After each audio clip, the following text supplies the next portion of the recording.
بسم اللہ الرحمن الرحیم۔ جی تو اسٹوڈنٹ اردو سیکنڈ ایئر کے لیے مکمل طور پہ اس کا طریقہ امتحان، نمبروں کی تقسیم کیسے ہوتی ہے، کیسے آپ کو سوالات اور ان کے جوابات دینے ہوں گے، اور کس طریقے سے آپ میکسیمم زیادہ سے زیادہ اچھے نمبر اردو میں حاصل کر سکتے ہیں، کیونکہ ہم نے اردو اگرچہ ہماری قومی زبان ہے لیکن ہم نے اسے پس پش ڈال رکھا ہے، یعنی ہم سمجھتے ہیں کہ بلکہ ہم فخر ہی اس بات پہ محسوس کرتے ہیں کہ ہمارے بچے کو اردو نہیں آتی۔ تو اس چیز سے ہم نے نکلنا ہے، اور جہاں یہ ہمیں لگتا ہے کہ ہماری اردو ایک قومی زبان ہے، کوئی مسئلہ نہیں ہے، تو ہاں کوئی مسئلہ نہیں، لیکن اس کے لیے ہمیں مکمل اس کی تیاری کرنا ہوگی، اور اس تیاری کے بعد ہم اس قابل ہو سکیں گے کہ اردو میں ہم میکسیمم مارکس لے سکیں۔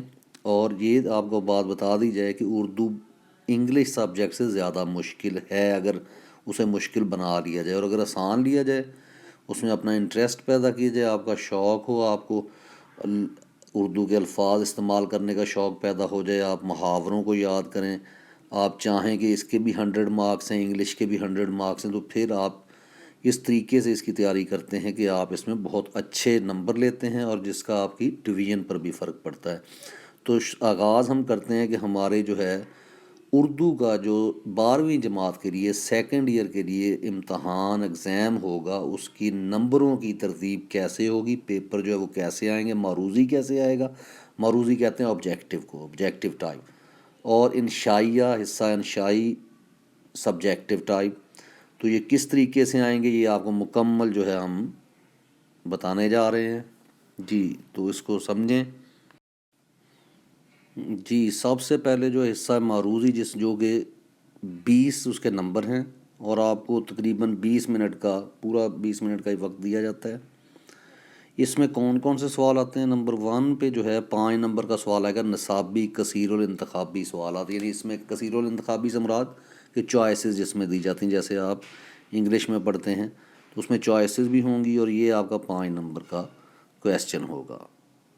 یہ کس طریقے سے ہوگا؟ یہ یعنی آپ کی نظموں سے، آپ کے اسباق میں سے جو چیز آپ نے پڑھی ہے، آپ کی یادداشت چیک کریں گے اس میں کہ آپ کو وہ یاد ہیں، تو اس میں جو ہے وہ یہ کویسچن آئے گا۔ اس کے بعد نمبر 2 جو سوال ہے، بے جسے ہم کہتے ہیں جملوں کی درستی، مطابقت اور حروف کا صحیح استعمال، یعنی اس میں مطابقت ہو سکتی ہے کہ آپ میچ کریں، جملوں کو درست کرنا، اور درستی ہوتا ہے جیسے درستگی غلط ہے تو اس کو درستی کر دینا، یہ ایک لفظ ہے جو یعنی اغلاط العام ہمارے ہاں الفاظ ہیں، جملے ہیں، ان کو ہم نے صحیح کرنا ہے۔ اور پھر حروف کا صحیح استعمال، یہ بھی تمام بک میں سے اور تمام آپ کی اس میں نظموں میں سے، حصہ نثر میں سے جو ہے وہ شامل ہوگا، یعنی مضامین میں سے آپ کی شاعری میں سے۔ اس کے بعد ہے رموز و اوقاف، یعنی رموز و اوقاف جو ہے اس میں کیا آپ کیسے لگاتے ہیں، مثلا مطلع کی کوئی آپ اس میں لکھیں گے یا کوئی اس طریقے سے۔ اور پھر اس کے بعد ہے امدادی افعال، یہ آپ کا گرامر کے اوپر دونوں ہی سوال تقریباً بن جاتے ہیں، اس کو فوکس کرتے ہیں، تو کیسے آپ نے امدادی افعال کا استعمال کرنا ہے، جس کو ہم کہتے ہیں ہیلپنگ وربس، تو ان کو ہم نے کیسے استعمال کرنا ہے، مصدر کو کیسے کرنا ہے، یہ ہم آگے انشاءاللہ لیکچر میں پڑھیں گے۔ تو یہ ٹوٹل 20 نمبر کا جو ہے آپ کا حصہ معروضی ہوگا، اور 20 منٹ ہی اس کا وقت ہوگا، ٹھیک ہے۔ تو اس کو آپ نے مکمل یعنی کوشش کرنی ہے کہ آپ اس میں ایک نمبر بھی نہ کٹے۔ جی اس کے بعد ہمارا جو حصہ ہے وہ حصہ انشائی، اور بہت اہم ہے کیونکہ اس کے آپ کو 80 نمبر ملیں گے، مارکس ملیں گے، اور اس کے لیے ٹائم جو آپ کو دیا جائے گا وہ 2 گھنٹے اور 40 منٹ کا ہوگا، ٹھیک ہے۔ تو اس کو کیسے کرنا ہے وہ آئے ہم دیکھتے ہیں کون کون سے سوال جو آئیں گے۔ جی حصہ انشائی میں پہلا سوال یعنی جو سوال نمبر 2 ہے ویسے اس کو کہیں گے، تو دوسرا جو سوال ہے وہ اشعار کی تشریح، اور اس میں جو حصہ اول ہے الف ہے، اس میں حصہ نظم شامل ہے۔ تو نظم میں اشعار کی تشریح جو ہے وہ ہم نے کرنی ہوگی، یہ بعد میں انشاءاللہ آپ کو لیکچر کے دوران بتایا جائے گا کہ نظم اور غزل میں فرق کیا ہوتا ہے۔ ہمارے ہاں تو اساتذہ جو ہے پڑھاتے ہیں اور اسٹوڈنٹس ہوتے ہیں، تو ان سے پوچھا جائے کہ حصہ نثر کیا ہے، شاعری اور نثر میں کیا فرق ہوتا ہے، تو وہ بھی بیچارے بتانے کے قابل نہیں ہوتے کیونکہ وہ رٹا لگاتے ہیں۔ تو آپ نے کوشش کرنی ہے کہ اوراق ماضی کے ساتھ اگر آپ سیکھ رہے ہیں تو اس میں آپ نے رٹا نہیں لگانا، بلکہ جیسی باتیں آپ سنیں گے ویسے ہی وہ اس کو ذہن نشین کر کے اپنے الفاظ میں لکھنے کی کوشش کرنی، اور پھر وہ سبجیکٹ آپ کے لیے بہت زیادہ آسان ہوتا چلا جاتا ہے، جب وہ آپ کے ذہن میں کبھی بھی آپ سے وہ بات ہوگی تو آپ کے ذہن میں رہے گا۔ تو اشعار کی تشریح حصہ نظم میں سے آئے گی۔ حصہ نظم میں ہم نے یہ یاد رکھنا ہوتا ہے کہ نظم کا نام کیا ہے اور شاعر کا نام کیا ہے. اس میں یعنی اس کے بھی آپ کو ایک ایک نمبر ملیں گے اور 8 نمبر جو ہیں وہ آپ کو اشعار جو ہوں گے اس کی تشریح کے ہوں گے.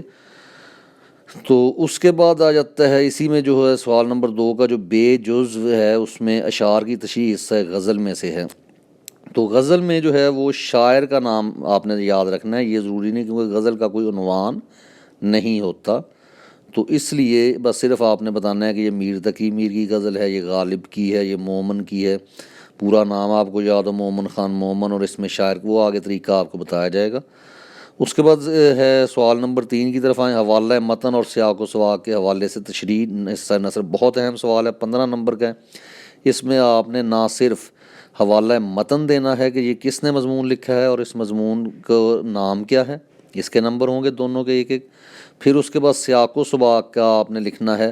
سیاق و سباق سے مراد ہوتا ہے کہ اس سے جس کو ہم کہتے ہیں نا کہ ریفرنس ٹو دا کانٹیکسٹ جو ہوتا ہے اس میں ہم نے بتانا ہے کہ اس میں کیا ہوا. مثلا اگر کہانی ہے تو درمیان سے وہ لیا گیا، تو کہانی سے پہلے کیا جو ہے اس میں لکھا گیا تھا، لکھاری نے کیا لکھا ہے، تو یہاں پر آ کر مثلا کیا وہ بیان کر رہا ہے تو ہم نے اس. اور اگر وہ مضمون ہے مثال کے طور پہ کہ پاکستان پر مضمون ہے، تشکیل پاکستان ہے، تو اس میں ہم نے اوور آل وہ آسان ہوتا ہے یعنی اس کا لکھنا جو ہے ہم نے سیاق و سباق کے اس کو ہم نے اوور آل لکھ دینا ہے کہ اس میں کیا ہوتا ہے. جب کہ اگر کہانی کی صورت میں ہے تو اس سے پہلے جہاں سے وہ لیا جائے گا اس سے پہلے کی ہم نے بات کرنی ہے. وہ جب ہم شروع کریں گے پہلا لیسن تو آپ کو انشاءاللہ اس کی سمجھ آ جائے گی، وہ کوئی مشکل کام نہیں. اور پھر نصاب کویسچن نمبر 4 جو ہے نصابی سبق کا خلاصہ، بہت آسان سوال کہ آپ نے صرف ایک دفعہ اس کو پڑھ کے اور جو ہم نے آپ کو بتانا ہے کہ اس کا خلاصہ کیا ہوتا ہے، اس سبق میں کیا بتایا گیا، یعنی تلخیص کرنا، اس کو مختصر کرنا کہ اگر ہم مختصر بتائیں کہ اس میں کیا چیزیں بیان کی تو اہم پوائنٹس جو ہیں اہم نکات کو، اور اس میں ہم نے رپیٹ نہیں کرنی بار بار وہ کوئی چیز. تو یہ ہوگا اس کے جو ہے 5 نمبر کا ہوگا یہ سوال. پھر نظم کا خلاصہ، جیسے کوئی نظم ہے تو آپ نظم میں کیا بیان، کیونکہ نظم میں مکمل نظم میں ایک ہی بات کی جاتی ہے. غزل کا ہر شعر دوسرے سے مختلف ہوتا ہے، یعنی ایک میں اگر شاعر جو ہے وہ محبت کی بات کر رہا ہے تو دوسرے شعر میں ہو سکتا ہے نفرت کی بات کرے، لیکن نظم میں ایک ہی بات بیان کی جائے گی. مثلا اگر وہ کیا کہتے ہیں بکری اور پہاڑ اقبال کی جو نظم ہے اس کی ہم بات کریں تو وہ ایک ہی بات جو ہے اس کے دوران کی جائے گی کہ اس کی وہ سٹوری جو اس میں چل رہی ہے یعنی کہانی کی طرح. تو اس لیے اس کا جو ہے وہ خلاصہ لکھنا جو ہے وہ بھی آسان ہوتا ہے. کتنا لکھنا ہے، کیسے لکھنا ہے، وہ آگے ہم لیکچر میں آپ سے بات کریں گے. جی اس کے بعد جو سوال آتا ہے جی سوال نمبر 6 ہے کہ مضمون لکھنا، یعنی کہ مضمون لکھنا ایک فن بھی ہے اور اس پہ بہت اچھی گریپ آپ کی ہونی چاہیے. جب آپ کا لفاظی ہے، آپ کے پاس خیالات ہیں، تو کسی بھی ٹاپک کے اوپر، ویسے تو اہم ٹاپک بتا دیے جائیں گے لیکن سپوز کسی بھی ٹاپک پہ مضمون آتا ہے کہ بے روزگاری کے اوپر آ جاتا ہے، جیسے انگلش میں ان امپلائمنٹ ہے، آتا ہے جی صحت کے اصول. جیسے آپ نے پڑھا ہوگا کہ مثلا اسوہ حسنہ آپ نے فرسٹ ایئر میں پڑھا تھا، تو اسوہ حسنہ میں کیسے انہوں نے نبی صلی اللہ علیہ وسلم کے بارے میں لکھا، تو آپ بھی ایسا کوئی مضمون، لیکن خیر وہ تو بہت زیادہ ادبی قسم کا ہوتا ہے، آپ اس سے آسان زبان استعمال کرتے ہوئے مضامین لکھنا. تو یہ جب ہم آپ کو اس کا بھی لیکچر شروع کریں گے تو آپ کو بتائیں گے کہ مضمون لکھنا کوئی معنی نہیں رکھتا، کوئی مشکل بات نہیں ہے. صرف آپ کے پاس ہینڈ رائٹنگ آپ کی اچھی ہو، آپ کے پاس جو ہے خیالات ہوں، آپ رٹا نہ لگائیں. ہاں کچھ چیزوں کا اس میں رٹا یعنی یاد رکھنا ضروری ہوتا ہے کہ مثلا آپ نے اگر کوئی اس میں تاریخ کے اوپر لکھ رہے ہیں یا کوئی ایسی تاریخیں دینی پڑتی ہیں، کسی کا نام دینا پڑتا ہے، تو اس کے لیے اس میں آپ کی میموری جو ہے وہ اہم ہے. تو آپ نے یاد کرنا، رٹا لگانا، ساتھ میں کریٹیوٹی کی آپ اس کو کیسے جو ہے فقرات کو، جملوں کو چینج کر سکتے ہیں. تو یہ ہم اس پہ جائیں گے. اور 7واں جو ہے وہ خط ہے یا آپ بیتی ہے. تو خط اور کا ایک مخصوص طریقہ ہوتا ہے کہ کہاں پہ آپ نے کیسے اس کا آغاز کرنا ہے. دوست کو لکھ رہے ہیں، والد کو لکھ رہے ہیں، کسی کو بھی لکھ رہے ہیں، اور اس میں مضمون ضروری نہیں کہ وہی لکھیں جو آپ کو کلاسز میں پڑھایا جاتا ہے، وہ آپ اپنی طرف سے لکھیں گے. وہ جب اس پہ ہم آئیں گے اس لیکچر کے اوپر تو اس میں مکمل آپ کو اس کا بتایا جائے گا. اور آپ بیتی، یہ آپ بیتی آپ نے اپنی یا یہ کسی بھی چیز کی ہو سکتی ہے، مثلا ایک پین کی آپ بیتی لکھیں، ایک کرسی کی لکھیں. تو بہت ہی انٹرسٹنگ قسم کا یہ سوال ہوتا ہے کہ آپ اس میں بہت سی اچھی چیزیں ایک سنجیدہ اعتبار سے کہیں نہ کہیں اگر چلیں تھوڑا بہت فنی بھی ہو جاتا ہے، لیکن آپ نے ایک اس کو بہت اچھی آپ بیتی لکھنی ہے. اور یہ 10 نمبر کا سوال ہے. اور مضمون جو ہم نے پہلے 6 نمبر پہ جو ہمارا سوال بنتا ہے وہ 20 نمبر کا ہے. تو کیوں اہم ہے وہ زیادہ؟ کیونکہ نمبر اس کے 20 ہیں. تو ویسے تو ہر ایک سوال جو ہے وہ اہم ہے، خواہ وہ 1 نمبر کا ہو، 2 کا ہو، 3 کا ہو.